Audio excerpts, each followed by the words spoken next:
Honorable Vice President, Chairman of the Rajya Sabha, Honorable Speaker, Honorable Prime Minister, Ministers, and esteemed colleagues of this distinguished House. Actually, I'm as surprised to be here as you are to see me. This is a historic day today.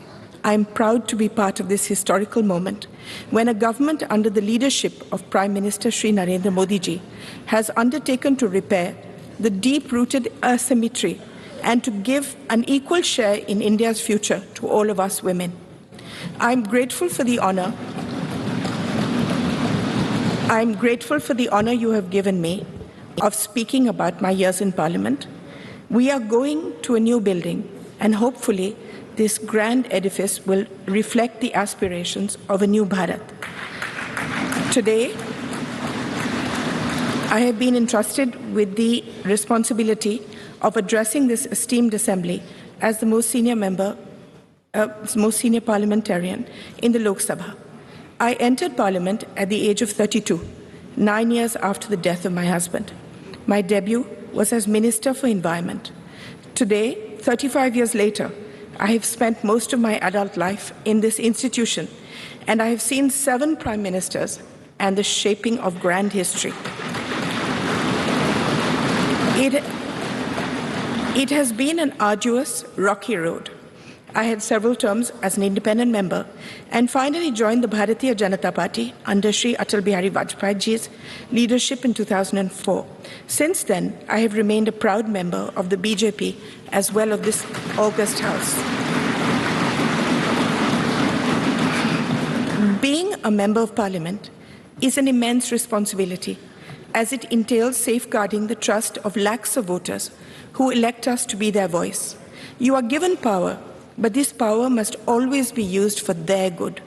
The job demands unwavering commitment, moral rectitude, and courage. Basically, it demands great love for your country and infinite kindness towards all. Each one of us gets this opportunity to make a difference, provided we sublimate our own ambitions and see ourselves only as vessels or bridges or protectors of all the beings that need us, the last person in India who believes himself forgotten.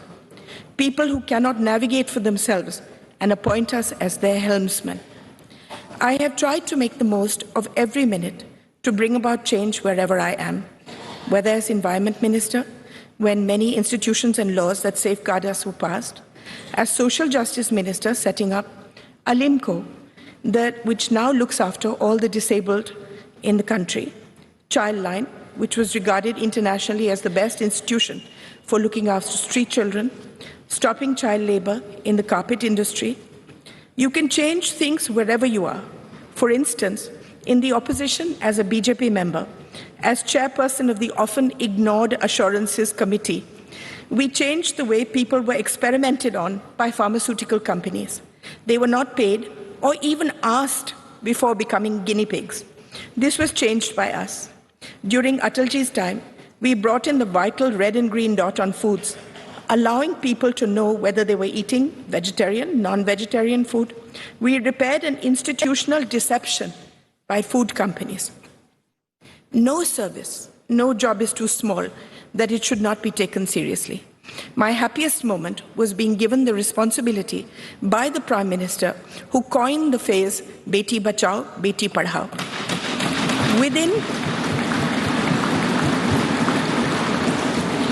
Within 2 years, we changed the thought of the country, the entire thought of the country, and the statistics show that it is a lasting change. From 130 women per 1,000, a shameful statistic, it rose to 950. Crores of girls were saved.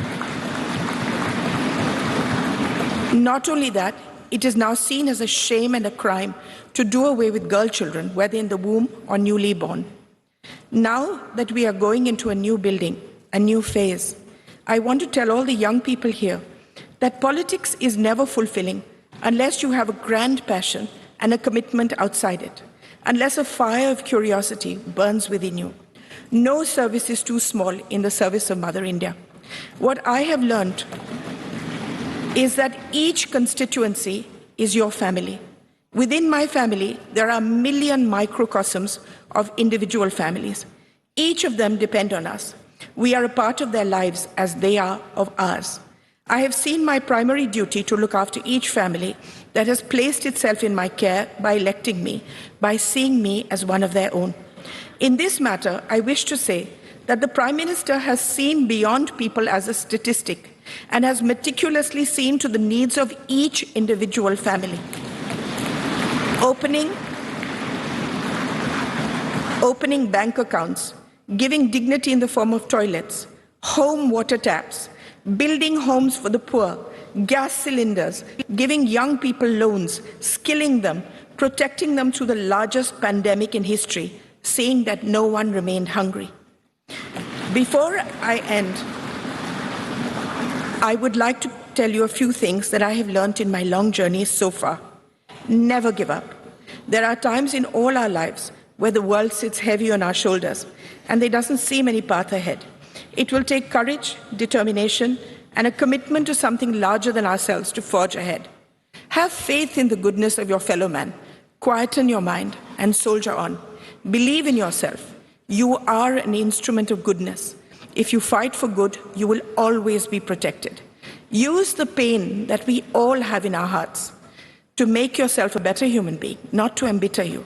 Use the pain in your heart to see the pain in the hearts of millions of beings around you and dedicate your life to them. I want to speak to all the women here.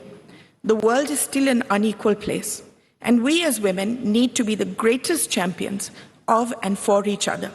We need to support and protect each other, especially young women across the social spectrum who lead a marginalized existence so that they have the ability to forge their own destinies. There is no greater power in the world than the power of empathy and kindness, and this transforms the life of someone weaker than you. Kindness serves as its own reward. The greatest bank balance that we will ever possess is that of good deeds that we leave in our wake. That is the only legacy that will remain. My faith in God is unwavering. I see Him in everyone and everything. I see everything as sacred. I leave you with one thought. We are all part of one divine thread, and we are all connected, closer than we can imagine. Let us, irrespective of any differences we may have, wish happiness, protection, and on this holy day of Ganesh Chaturthi, a life free of obstacles for us and all our countrymen. Illuminate the lamp of goodness in our hearts. Jai Hind, Jai Bharat.